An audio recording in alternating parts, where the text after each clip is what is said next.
Galaxy S7 Edge.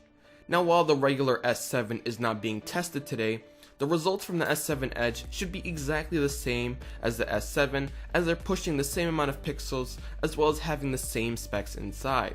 The phone's screen difference between a 5.5 and a 5.1 inch display does not have an impact on its performance, as they're pushing the same amount of pixels. Now the LG G5 is packing the same specs as the Galaxy S7 Edge, a Quad HD display, a Snapdragon 820 CPU, 4GB of RAM, and the Adreno 530 GPU. Now before I do begin, make sure you guys go down below and hit that like button, as well as subscribe to this channel for more content like this. Without further ado, let's get started.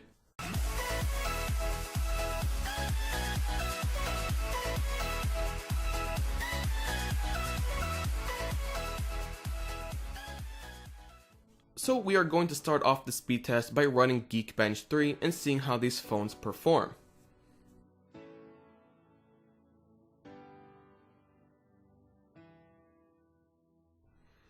Now looking at the results, we can see that the LG G5 had a higher single core score of 2307 compared to the S7 Edge's 2214. Now if we go ahead and turn to the multi-core score, the Galaxy S7 Edge comes back to beat the LG G5 with a score of 5409 compared to the G5's 5303.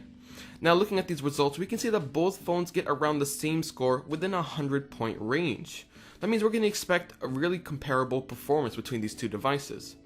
The LG G5 happens to be a little bit more powerful in its single core compared to the Galaxy S7, which is more powerful with all of its cores. Now we're going to move on and see how these devices perform while playing intensive game like Dead Trigger 2. We're going to be using the app called Gamebench in order to monitor the FPS of both the devices as they play the game.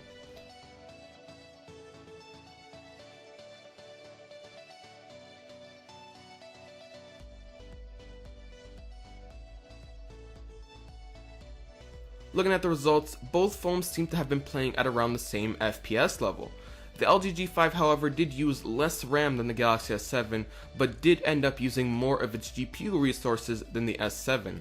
Frame rates while playing Dead Trigger 2 seem to be very consistent at around 30 frames per second, and those dips in FPS can be attributed due to the animations between the storylines. Now the next test we'll be performing is opening up a couple of apps and seeing which phones open them up first.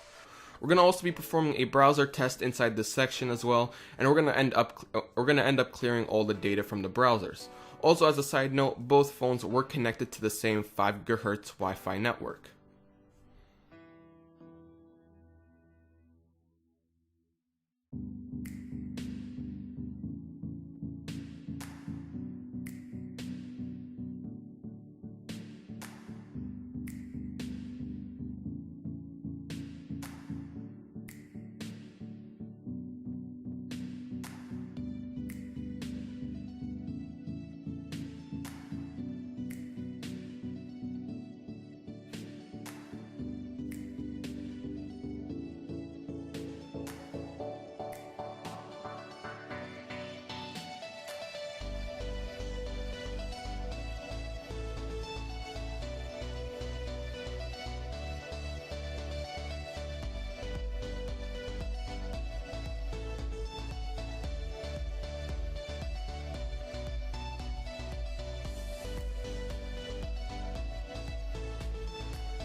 So as you can see, the LG G5 tends to open up most of its applications a hair quicker than the S7.